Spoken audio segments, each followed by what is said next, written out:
Spectrum रीफार्मिंग के मसले पर मोबाइल कंपनियों को थोड़ी राहत ये मिली है कि 2G स्पेक्ट्रम मामले पर बने एम्पावर ग्रुप ऑफ मिनिस्टर्स ने फैसला किया है। कंपनियां 2.5 मेगाहर्ट्ज स्पेक्ट्रम अपने पास रख सकती हैं, मतलब 900 मेगाहर्ट्ज बैंड के पूरे स्पेक्ट्रम की रीफार्मिंग नहीं होगी।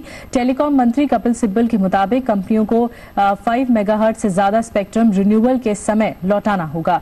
वहीं एम्पावर्ड ग्रुप ऑफ मिनिस्टर्स ने पुरानी दरों पर स्पेक्ट्रम पाई कंपनियों में हिस्सा खरीदने के मसले पर भी फैसला कर लिया है, लेकिन इस पर अंतिम फैसला कैबिनेट का होगा।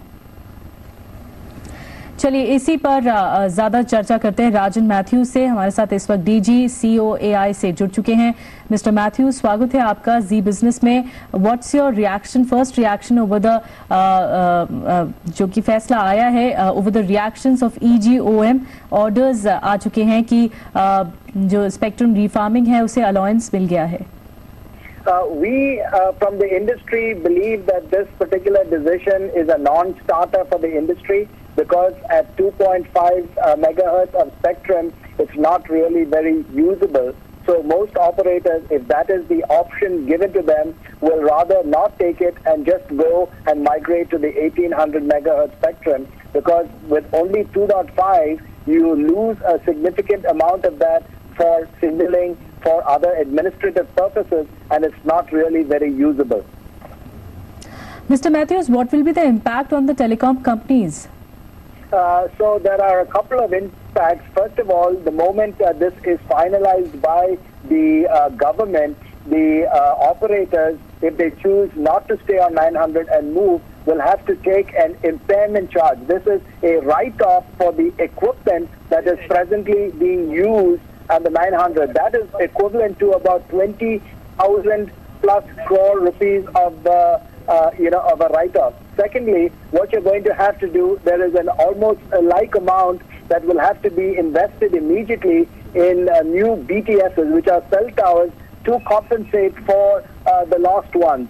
So we understand that that will be almost 30% more. So that's another 22 to 30,000 crore rupees of an impact. Then you have to buy the 1800 spectrum at the new auction price. So we are looking at an overall impact on the industry of well in excess of 50 to 60,000 crore rupees, and then perhaps increase in tariffs to an extent of about 64 paisa per minute. जी शुक्रिया mister Mathews हमसे बातचीत करने के लिए। Thank you to you for talking to us. And अब महेश उपल जी हमारे साथ जुड़े हैं, टेलीकॉम एनालिस्ट हैं। मिस्टर उपल, स्वागत है आपका जी बिजनेस में। व्हाट योर फर्स्ट रिएक्शन, आपका क्या इस पे प्रतिक्रिया रहेगी? क्या ये माना जाए कि जो बड़ी कंपनीज हैं इस लूप में, टेलीकॉम कंपनीज हैं, चाहे वो भारती हो, आइडिया हो, वोडाफोन हो, उनको एक तरह से राहत मिल सकती है इस फैसले से? देखिए, थोड़ी बहुत राहत तो जरूर मिलेगी। वो राहत ये है कि उनको पहले कोई भी गारंटी नहीं थी कि उनको सारा का सारा स्पेक्ट्रम ऑक्शन में मिल पाएगा। अब उनको कोई भी गारंटी नहीं थी कि कुछ भी स्पेक्ट्रम ऑक्शन में दोबारा मिल पाएगा जब रीफार्मिंग होगी। तो अब उनको बताया गया है कि 2.5 मेगाहर्ट्ज, 2.5 मेगाहर्ट्ज उनको मिल जाएंगे, एडमिनिस्ट्रेटिवली असाइन हो जाएंगे, पर उनको दाम ऑक्शन के देने पड़ेंगे। तो ये अपने आप में राहत है, छोटी सी राहत है।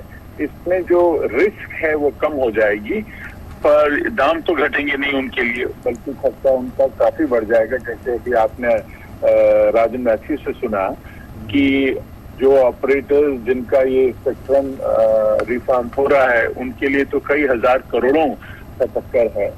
और पर हाँ, ये है कि वो उनको थोड़ी राहत जरूर मिलेगी कि उनका जो सारा 900 मेगाहर्ट्ज में जो इक्विपमेंट है वो पूरी तरह से बेकार नहीं होगा, या उनको सब जगह सारे इतने टावर्स नहीं लगाने पड़ेंगे जितने पहले लगाने पड़ते।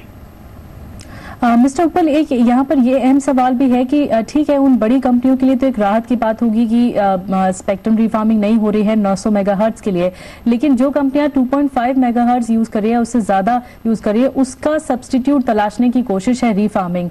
क्या लगता है आपको कि उन कंपनीज के लिए एक प्रभाव पड़ सकता है उन पर?